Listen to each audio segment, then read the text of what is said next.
welcome to Is It Worth It? Our show where we talk about a newly released game, we give it some real feedback from actual gamers, we talk mechanics, story and more, and then we tell you whether we recommend getting it now, getting it when it's discounted, or just straight up avoiding it like the plague. As always, I'm Liam Bartlett, and today we are looking at Biomutant. So a little bit about the game. Biomutant is an open-world post-apocalyptic RPG with a strong focus on martial arts and mutated animals. The world is hit by a natural disaster and polluted by toxic oils. The Tree of Life is at risk, and as the furry little protagonist, you have to go to each corner of the world where the roots of the Tree of Life are and save it from pollution, monsters, and bosses called World Eaters. It's a choice-heavy game, and all of your decisions, from which of the 6 factions you join to being good or evil, will essentially mold the story, shaping the fate of the Tree of Life and all of the creatures it protects. Okay, so in all honesty, when I first loaded into Biomutant, I wasn't incredibly excited to play it. I actually asked my girlfriend to play the tutorial whilst I watched, and she did. After seeing the fluid combat and the funny banter that the narrator throws out, I was pretty intrigued, and I instantly hopped on to create my own Psy-Freak. The character customization is strange, but in a good way. You start by choosing one of 6 races that have a preset bunch of abilities and attributes. Then you use the left stick to navigate to one of the 5 points to indicate how intelligent, strong, charismatic, agile or healthy you are, and each combination will alter the character's physical features. I focused on intelligence and charisma, which gave my furry little guy an overbite and a real goofy look. His body shrunk but his head ballooned, and it was real funny to see, but it was also pretty cool to be able to alter so much. You then get the choice to change the fur colour and style, your resistance to elemental attacks, your backstory, class, as well as a few other traits. My first thoughts were that I loved the combat and the narrator. There are sections where you have to solve puzzles to open doors, and I didn't really like how easy they were, although I'm a good few hours in now and I can see a slight improvement in difficulty. Straight off the bat, we've got to deduct points for Biomutant starting us off in some sewer-like bunker. Game developers absolutely love putting us in those sewers. But in all seriousness, I found it hard to find something to complain about with Biomutant. The 5 to 7 hours I've played so far have been solid, and I've only really found 2 very minuscule details that I disliked. So firstly, I did find the first half an hour after leaving the tutorial to be a bit frustrating. Although the tutorial is over, it doesn't feel like it. You will be stopped in your tracks constantly. It feels as though the game has so much to say and it's desperately trying to squeeze everything into the first 30 minutes. I left the good old tutorial sewers and it started cutscene after cutscene, dialogue about something that could easily be mentioned on the way to the quest. Don't get me wrong, there is a lot to learn in this game, but I feel there could have been natural points to introduce certain elements, as opposed to forcing me through all of them as early as possible. I hadn't even made it to the first quest before seeing a bunch of cutscenes, being visited by an old friend, and having a lengthy flashback of when I was a child where I had to dig through trash and fight my bullies. As well as that, I think the dialogue slows the game down considerably. When chatting with an NPC, you have to wait for them to finish grunting and making noises before a slight pause,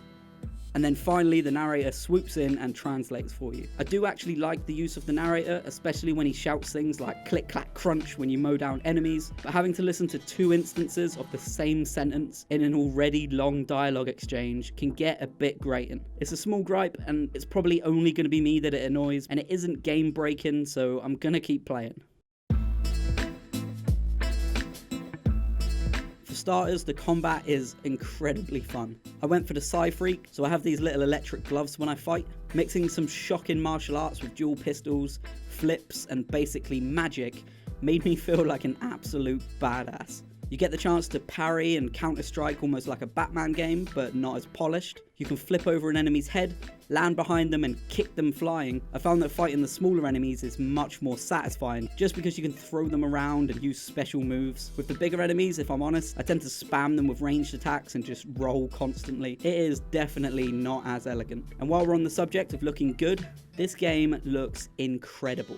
I'm running it on a PS5 on a 4K monitor and it is breathtaking. Nothing looks better in this game than fighting in an open field. There's a light breeze running through the the grass and you're being an absolute ninja, doing flips all over the place, sending all of these little furry idiots flying while the sun pokes through the trees and pings off of your shiny armor. If we did ratings at gaming exploits, which we don't, this would be an easy 8 out of 10 for looks alone. But again, we don't. Another huge positive for this game is how much you can actually upgrade. It is insane. When you level up, you can add 10 points to one of the 5 attributes I mentioned earlier. After that, you can upgrade your class abilities and your bio abilities, your weapon abilities, and your passive abilities. On top of this, you can loot areas or fallen NPCs for gear, you know, weapons and armor. You can then scrap these to make better weapons and armor, or you can use the scrap to modify and upgrade the equipment you already know and love. Is that not enough for you? How about a good and evil system? Because they've got that too. But the angel and devil on your shoulders speak to you and you can interact with them too. So if you want to be a naughty sword-wielding rat with lightning powers, this game has you covered. You even have a separate good and evil system for the flashback child version of yourself. And how you act in the past will cause people you meet in the future to act a certain way around you.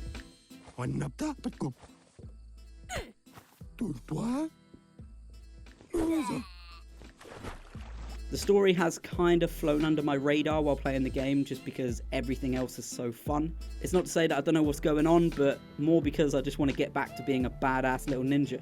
One more thing, then I'll stop ranting about how much fun I'm having, but the map is big, which at first I thought was going to be a big issue for my tiny legs. But you unlock some really cool ways to get around. I won't spoil much aside from the fact you pick your own fluffy mount, you can get a jet ski, and you can fast travel. After peeing on the fast travel posts, of course. So we finally get to the whole reason for the video. I'm sure some of you have skipped straight to this section. If that's you, I'm disappointed in you. You should at least click that like button as an apology. So is Biomutant worth it? Should you get it now, later, or never? In all honesty, I can't think of a reason to tell you not to get this game right now. I'm having a great time playing it, and I'm finding myself thinking about it when I'm supposed to be editing videos. Yes, I truly think Biomutant is worth it. But let me know what you think. Are you excited for its release tomorrow? Are you going to go out and get it after watching videos on it, or are you going to wait for the price to go down? And if you're watching this from the future, I have 2 questions for you. Did you enjoy Biomutant, and how many subscribers do I have now? Let me know in the comments. And that is it for Is Biomutant Worth It? If you liked the video, please go ahead and do just that. And don't forget to subscribe so you can stay up to date with everything glitchy. For more glitches, exploits, and game content, you can visit our Twitter at Gaming Exploits, or you can visit our website at gamingexploits.com.